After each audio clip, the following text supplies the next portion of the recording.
Satu, kami putra dan putri Indonesia. Kongres Pemuda. Inilah salah satu tonggak dalam rangkaian perjalanan bangsa Indonesia. Kongres ini digagas oleh Muhammad Tabrani Suryo Wicitro, pria kelahiran Madura yang bekerja di harian Hindia Baru. Ia ingin menyatukan pemuda yang ketika itu masih bersifat kedaerahan atau keagamaan. Kongres pertama diadakan tanggal 30 April sampai dengan 2 Mei 1926 di Gedung Freemason di Jalan Weltevreden yang sekarang dikenal sebagai Jalan Budi Utomo, Jakarta Pusat.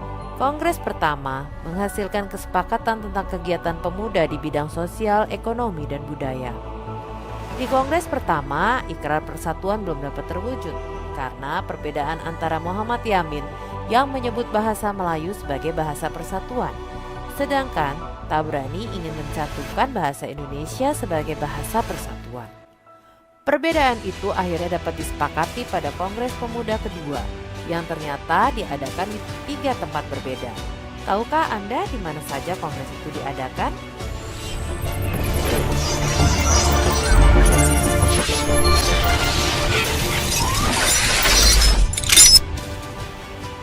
Rapat pertama diadakan di Katolike Chongendingenbon, letaknya di lapangan Banteng, Jakarta Pusat, bersebelahan dengan gereja katedral.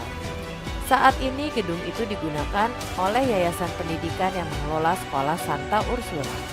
Rapat pertama membahas 5 faktor yang bisa memperkuat persatuan Indonesia, yaitu sejarah, bahasa, hukum adat, pendidikan, dan kemauan. Rapat kedua diadakan di gedung Java Bioskop.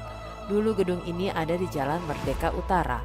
Lokasinya tak jauh dari Istana Negara dan Mahkamah Agung. Sayangnya sekarang gedung itu sudah tidak diketahui lagi keberadaannya. Rapat kedua tanggal 28 Oktober 1928 membahas masalah pendidikan kebangsaan dan dididik secara demokratis. Setelah rapat kedua, mereka pindah ke gedung Indonesis Huis Kramat, letaknya di Jalan Keramat, Jakarta Pusat.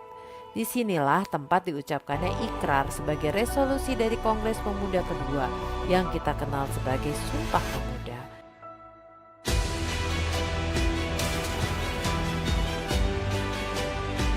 Inilah ceritaku, sang pengelana menembus waktu mencari cerita.